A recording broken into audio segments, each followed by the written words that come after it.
بسم اللہ الرحمن الرحیم۔ درود شریف وہ عبادت ہے جو دنیا کی ہر پریشانی کو خوشی میں بدل سکتی ہے۔ زیادہ سوچنے سے بہتر ہے کہ استغفار کیا جائے۔ زیادہ سوچنا مشکلات کو بڑھاتا ہے اور استغفار مشکلات کا حل ہے۔ یقین رکھو اپنے رب پر، وہ تمہیں ویران کنویں سے نکال کر سلطنت کا بادشاہ بنانے پر قادر ہے۔ موبائل پر نئے نئے کور، قرآن پاک کے کور پر دھول، یہی ہو گیا ہے اس زمانے کا رول۔ روح کی غذا اللہ کا ذکر ہے، اس کے ذکر سے ہی یہ پروان چڑھتی رہتی ہے، پاکیزہ ہوتی رہتی ہے۔ ماں کی دعاؤں نے ہمیں ایسی ایسی چیزوں سے بچایا ہوا ہے جس کا علم سوائے اللہ کے کسی کو نہیں۔ اپنے دل کو مضبوط کریں اور ہر ایک سے یہ توقع رکھنا چھوڑ دیں کہ وہ آپ کی بات کو سمجھے گا۔ ویسے بھی ہر بات ہر ایک کے لیے نہیں ہوتی۔ اپنی خوبیاں بتا کر لوگوں سے تعلق کی بھیک نہ مانگیں، بلکہ اپنی کچھ خامیاں بتا کر دیکھیں کہ کون آپ کے ساتھ چلتا ہے۔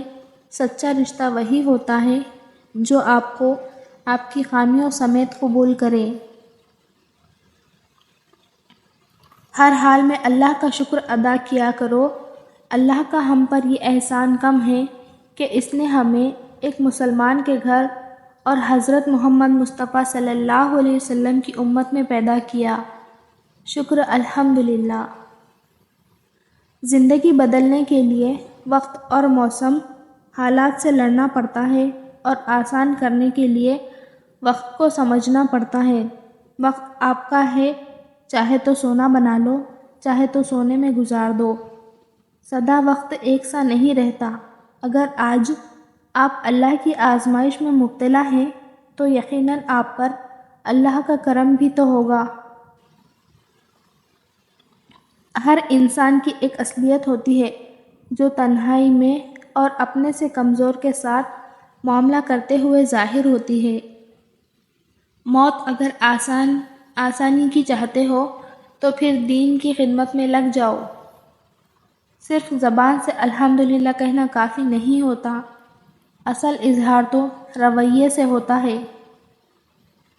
زندگی آسان نہیں ہوتی، زندگی کو آسان بنانا پڑتا ہے، کبھی دعا کر کے، کبھی صبر کر کے، کبھی معاف کر کے، کبھی کچھ نظر انداز کر کے۔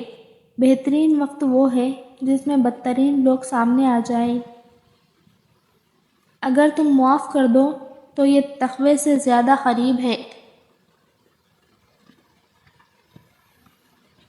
دنیا کا ہر انسان درد کا تجربہ رکھتا ہے، مگر پھر بھی کسی کے درد کو محسوس نہیں کرتا۔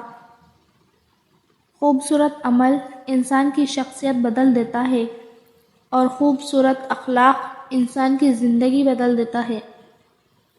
جو اللہ سے سوال نہیں کرتا، اللہ اس سے ناراض اور ناخوش ہوتا ہے۔